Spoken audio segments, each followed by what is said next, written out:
Hello, welcome to my Kishore learning point.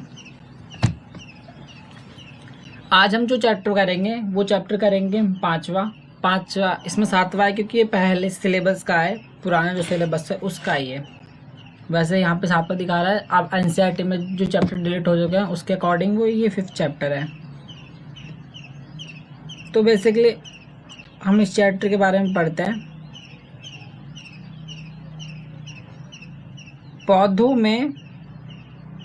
पौधे जंतुओं का संरक्षण चैप्टर का नाम है।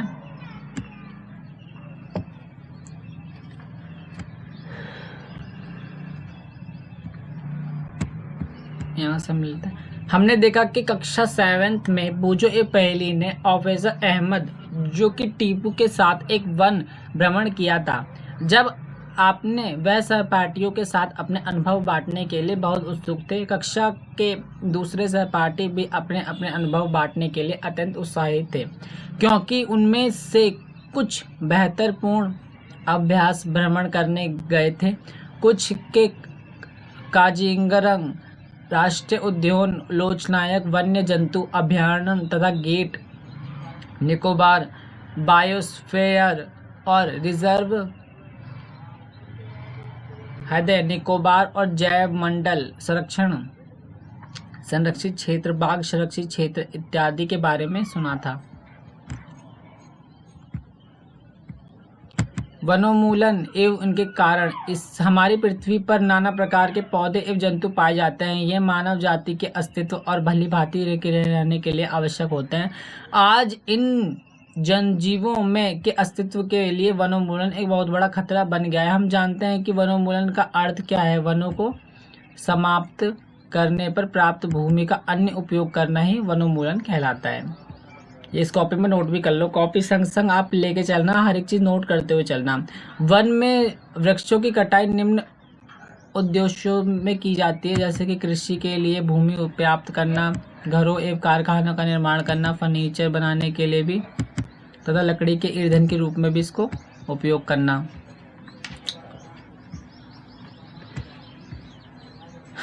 दावानल भीषण सूखा वनोन्मूलन के कुछ प्राकृतिक कारण हैं। वनोन्मूलन के परिणाम। पहले एक बूजो ने वनोन्मूलन के परिणाम याद रखने के लिए प्रयास किया। उन्हें स्मरण है कि वनोन्मूलन से पृथ्वी पर ताप प्रदूषण के स्तर में वृद्धि होती है। इससे वायुमंडल में कार्बन डाइऑक्साइड का स्तर बढ़ता है, भौम जल स्तर का निम्नीकरण हो जाता है। उन्हें पता है कि वनोन्मूलन से प्राप्ति प्राकृतिक संतुलन भी प्रभावित होते। डॉक्टर प्रमोद अहमद ने बताया कि यदि वृक्ष की इसी प्रकार अहमद कटाई चलती रही तो वर्षा एवं भूमि की उर्वरकता में कमी आ जाएगी। इसके अतिरिक्त बाढ़ और सूखा जैसे आपदाएं भी संभावनाएं बढ़ जाती हैं। याद रखिए कि प्रकाश संश्लेषण की प्रक्रिया में पौधे को भोजन बनाने के लिए कार्बन डाइऑक्साइड की आवश्यकता होती है। कम वृक्षों का अर्थ है पदार्थ कार्बन डाइऑक्साइड के उपयोग में कमी आना, जिससे वायुमंडल में इसकी मात्रा बढ़ जाती है। क्योंकि कार्बन डाइऑक्साइड पृथ्वी द्वारा उत्सर्जित ऊष्मा विकिरणों का प्रग्रहण कर लेती है, अतः इसकी मात्रा में वृद्धि के परिणाम स्वरूप विश्व उष्ण हो जाता है। पृथ्वी के ताप में वृद्धि के जल चक्र का संतुलन बिगड़ता है और वर्ष दर में कमी आती है, जिसके कारण हमें सूखा पड़ जाता है। मृदा के गुणों में परिवर्तन आने का मुख्य कारण वनोन्मूलन है। किसी क्षेत्र की मृदा के भौतिक गुणों पर वृक्षारोपण और वनस्पति का प्रभाव पड़ता है। कक्षा 7 का स्मरण कीजिए कि वृक्ष किस प्रकार मृदा अपरदन को रोकते हैं। भूमि पर वृक्षों की कमी होने से मृदा अपरदन अधिक होता है। मृदा की ऊपरी परत हटाने से नीचे की कठोर चट्टानें दिखाई देने लगती हैं, इससे मृदा के ह्यूमस में कमी होती है तथा इसकी उर्वरकता भी अपेक्षाकृत कम होती है। धीरे धीरे उर्वरक भूमि मरुस्थल में परिवर्तित हो जाती है। इसे मरुस्थलीकरण कहते हैं। मरुस्थलीकरण बेटा सूखा पड़ने को ही कहते हैं, सिंपली वैसे देखा जाए तो, पर इसमें थोड़ा घुमा के दे रखा है।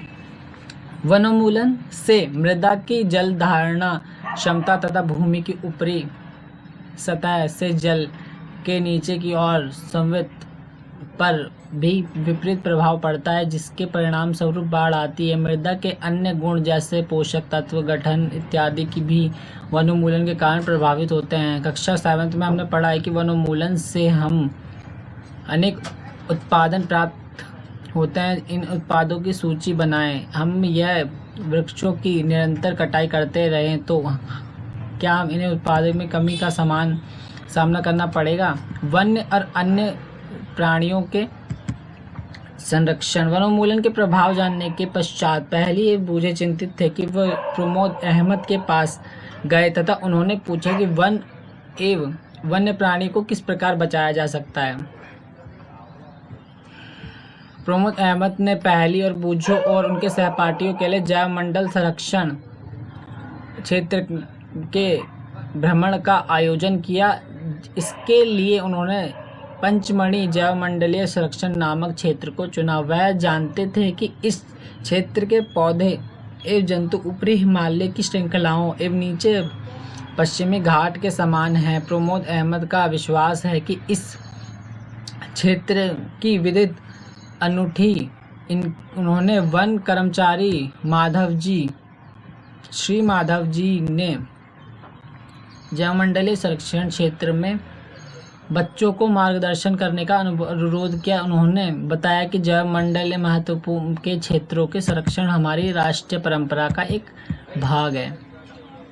जैवमंडलीय पृथ्वी का वह भाग है जिसमें सजीव पाए जाते हैं अथवा जो जीव यापन करने के योग्य हैं। जैव विविधता का अर्थ है कि पृथ्वी पर पाए जाने वाले विभिन्न जीवों की प्रजातियां जिनके पारस्परिक संबंध और पर्यावरण का संबंध है।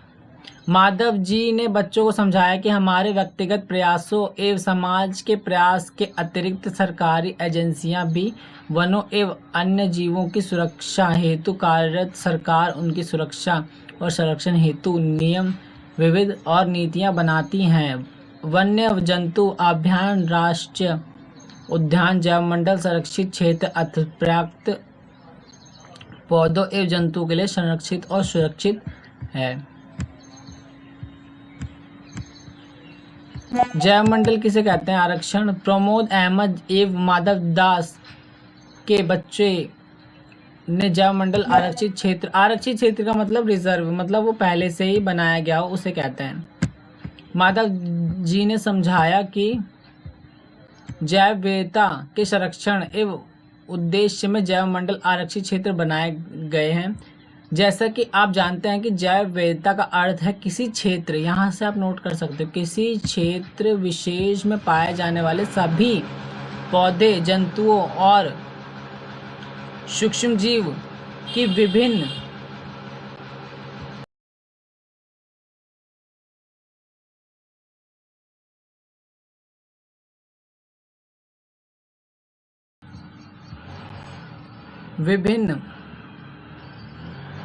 प्रजातियां। किसी क्षेत्र का जैव मंडल आरक्षित क्षेत्र उस क्षेत्र की जैव विविधता एवं सांस्कृतिक बनाए रखने में सहायता होते हैं। किसी जैव मंडलीय आरक्षित क्षेत्र के अंतर्गत संरक्षित क्षेत्र भी हो सकते हैं। पंचमढ़ी जैव मंडल आरक्षित क्षेत्र में सतपुड़ा नामक एक राष्ट्रीय उद्यान तथा बोरी एवं पंचमढ़ी नामक 2 वन्य जीव अभयारण्य आते हैं। इसमें देखो यहाँ पे रहेगा आरक्षित क्षेत्र,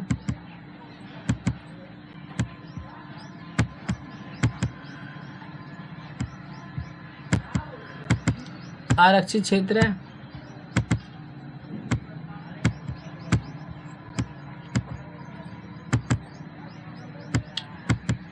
ये भी है बोरी, पंचमढ़ी अभयारण्य, ये सारी चीजें पंचमढ़ी जैवमंडलीय आरक्षित क्षेत्र में आते हैं। पौधे, जीव जंतु। बच्चों ने भ्रमण करते समय जैवमंडल आरक्षित क्षेत्र की हरियाणी संपदा की आशंका व लंबे संगोन टीक के 6 वृक्षों व अन्य प्राणियों को देखकर प्रसन्न थे।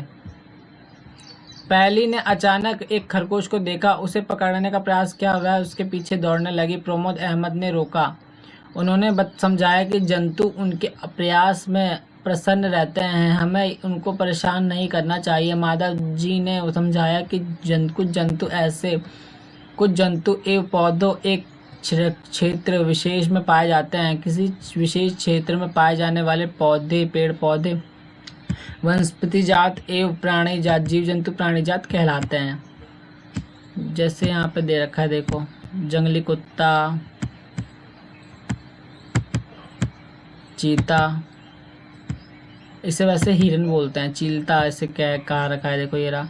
सी में भेड़िया है और डी में तेंदुआ बताया गया है, फान बता रखा है और ये जामुन बता रखा है।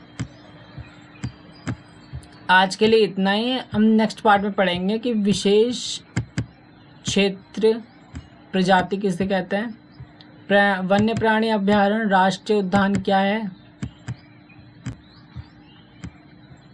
रेड डाटा बुक एक बुक क्या है, वो बहुत इंपॉर्टेंट है, उसमें सब चीज़ का डेटा लिखा रहता है, उस चीज़ के बारे में पढ़ेंगे। अब व्यास पढ़ेंगे और कागज़ का पूर्ण चक्रण किसे कहते हैं, ये हम पढ़ेंगे। आज के लिए इतना ही।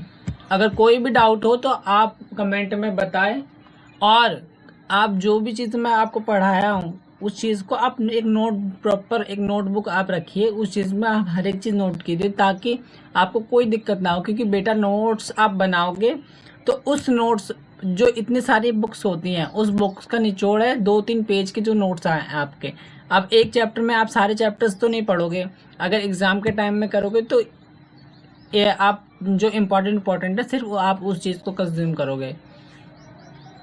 और चैनल को सब्सक्राइब कर दीजिएगा।